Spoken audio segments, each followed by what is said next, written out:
আসসালামু আলাইকুম রহমতুল্লাহ। খেয়াল করেন একটি গুণোত্তর ধারার পঞ্চম পদটি 32 ও অষ্টম পদটি 256 হলো উক্ত ধারার সাধারণ অনুপাত কত? তাহলে গুণোত্তর ধারার পঞ্চম পদ হচ্ছে কত? 32। তাহলে পঞ্চম পদ আমরা সূত্র কি জানি? A r to the power n minus one হচ্ছে এনতম পদের সূত্র, এনতম পদ।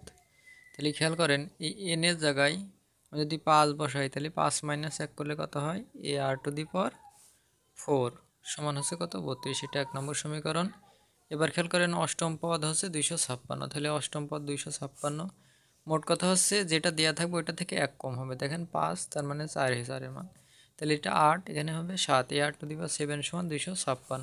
এটা 2 নম্বর সমীকরণ। এবার 2 নম্বরকে 1 নম্বর দ্বারা ভাগ করেছি। 2 নম্বর হচ্ছে এ r to the power 7 equal 256 ভাগ এ আর টু দি পাওয়ার 4 সমান বাই 32। তাহলে এ কেটে গেল, এটা 4টা দিয়ে 7টার কাটলে 3টা থাকে, এটা দিয়ে এটা ভাগ করলে হয় 8, এটা থাকলো 3টা। তাহলে এই 8কে হচ্ছে 2 কিউ করলে কত হয়? 8। তাহলে পাওয়ার একই আছে, পাওয়ার উঠে গেল, অতএব আর সমান হচ্ছে 3। তাহলে এই সাধারণ অনুপাত আর সমান হচ্ছে 2, এটাই অ্যান্সার। অঙ্কটা হয়ে গেছে। সকলকে ধন্যবাদ। আসসালামু আলাইকুম।